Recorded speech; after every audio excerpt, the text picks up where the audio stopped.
You are sitting in your seat. The plane is cruising smooth. Then, without warning, the whole cabin shakes. Your drink rattles. Your heart jumps. And the only thing running through your head is this it? But here's what nobody ever tells you. The pilot up front has already planned for this. He knows it is coming. He knows how bad it will be. And in most cases, he knows exactly how to avoid it.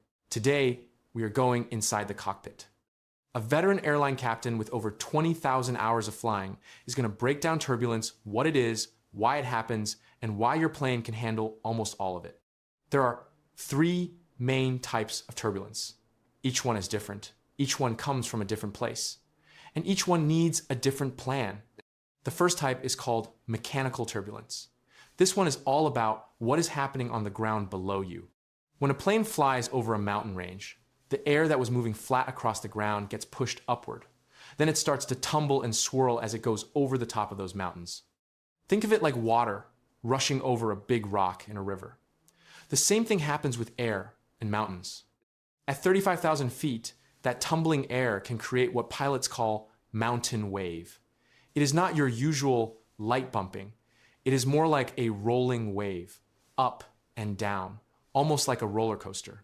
Some captains have flown over the Rockies and hit mountain waves so rough they had to drop to a lower altitude, climb higher, or fly around it entirely going north or south just to get a smooth ride. So how do they know it is there?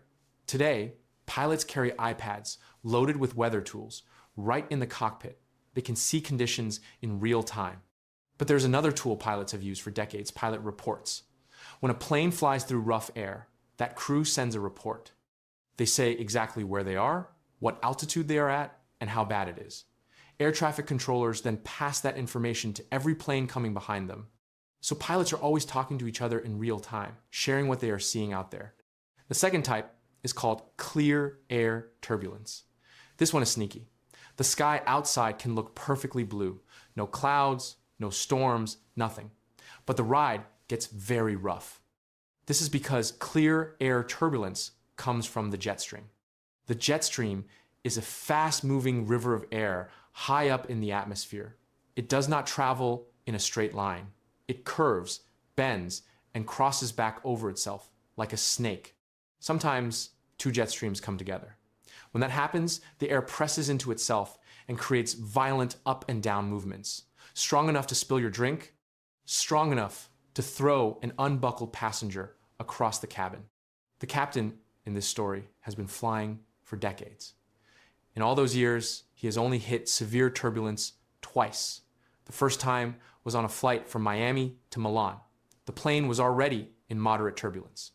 He had already turned on the seatbelt sign. He had already told the flight attendants to take their seats. He had already asked all passengers over the intercom to buckle up. Then it hit. 8 seconds of severe turbulence. 7 people got hurt. 4 passengers and 3 flight attendants. None of them had their seatbelts on. The turbulence threw them into the air. They came back down and hit things on the way. Nobody broke any bones, but the injuries were serious enough that the plane had to land early. They diverted to St. John's in Canada to get those passengers to a hospital. 8 seconds. That is all it took. The lesson the captain carries from that flight to this day: if the seatbelt sign is on, buckle up. No question, no delay, just buckle up. The third type is convective turbulence. This one you can actually see. It comes from thunderstorms and weather systems. When you are flying at altitude and you look out the window, you might notice a towering cloud that looks flat on top. That flat top is called an anvil. It forms at the exact point where the jet stream cuts across the sky.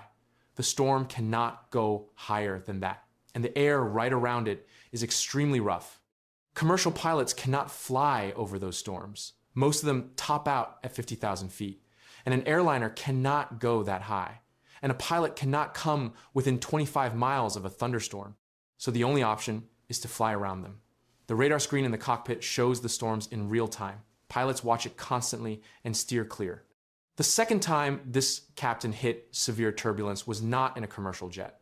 It was back in his Navy days. He was flying a P-3 at only 1,500 feet, tracking a submarine somewhere north of the Arctic Circle. A line of storms sat right in front of them. They had to fly through it. There was no going around it that day.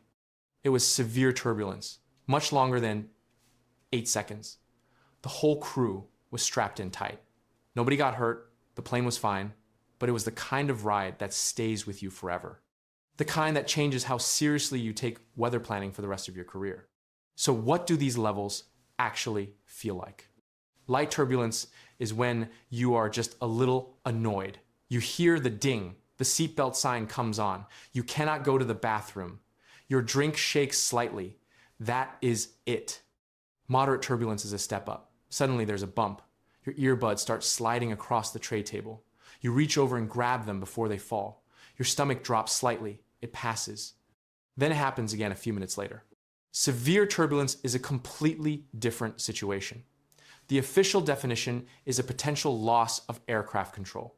The plane can move up and down with no warning. The crew holds on.